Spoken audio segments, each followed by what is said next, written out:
আসসালামু আলাইকুম বন্ধুরা, আঞ্জুস কুকবুকে আপনাদের সবাইকে স্বাগত। আজকে আমি আমের আচার বানাবো। তো এখানে অনেকটা আম নিয়ে নিয়েছি আর আমগুলোকে এইভাবে কেটে নিচ্ছি। আর আজকের আমের আচারটা একটু অন্যভাবেই বানাবো। তো একটা আম আমি 4 পিস করে এইভাবে কেটে নিচ্ছি।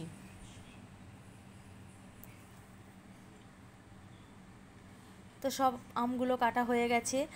আর এবারে বালতিতে খানিকটা পানি নিয়েছি, আমগুলো দিয়ে দিয়েছি আর ওই আমের ওপরে দিয়ে দিচ্ছি চুন। তো চুনটা এই পানিতে ভালো করে মিশিয়ে দেবো।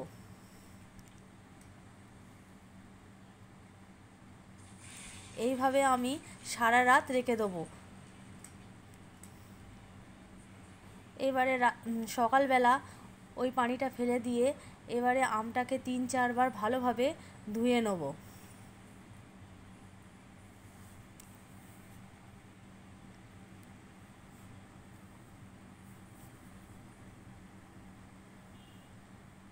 ভালোভাবে পরিষ্কার করে ধুয়ে নেব।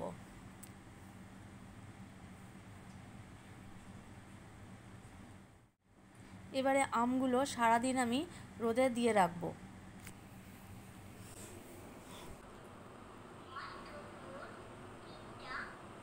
এবারে কড়াই কিছুটা মৌরি নিয়েছি, মৌরিটা ভালোভাবে ভেজে নেব। আর আজকের এই আমের আচারে শুধু মৌরিই দেবো, আর কোনো মশলা দেব না। তো মৌরিটা ভালোভাবে ভেজে নিয়েছি।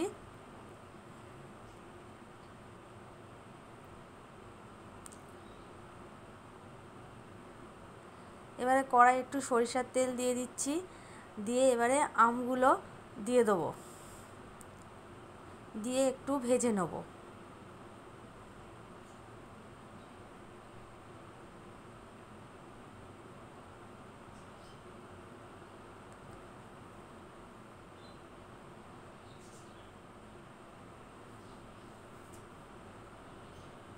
দিয়ে দিচ্ছি একটু হলুদ,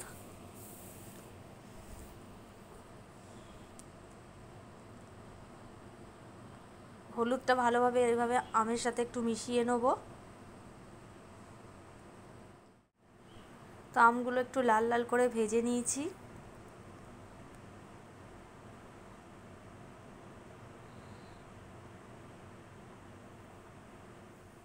এবারে ওই কড়াই দিয়ে দিচ্ছি পরিমাণ মতন চিনি।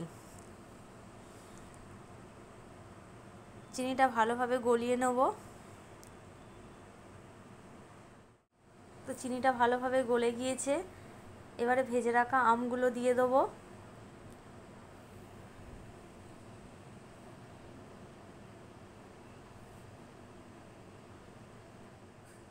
এবার দিয়ে দিচ্ছি একটু লবণ,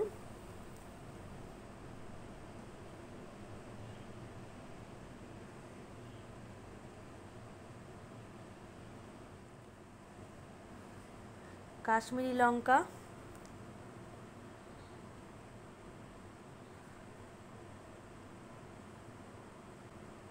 আর চুন দেওয়ার কারণে এই আমগুলো একদম গোটা গোটা থাকবে, একটুও গলে যাবে না।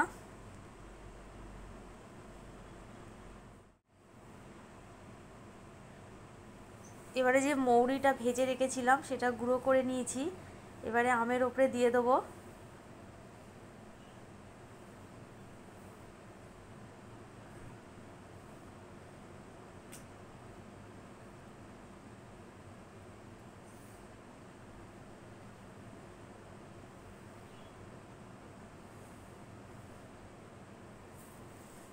আর দেখুন আমগুলো কত সুন্দর গোটা গোটা আছে।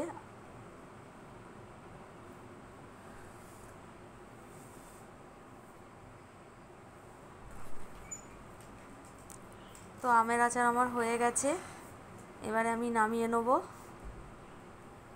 আর এই আচারটা খেতে খুবই ভালো লাগে।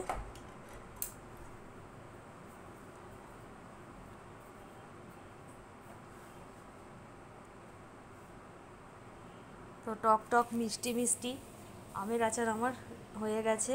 এবার আমি নামিয়ে নিচ্ছি।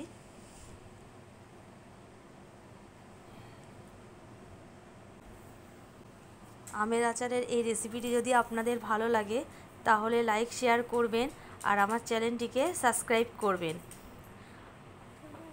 আল্লাহ হাফেজ।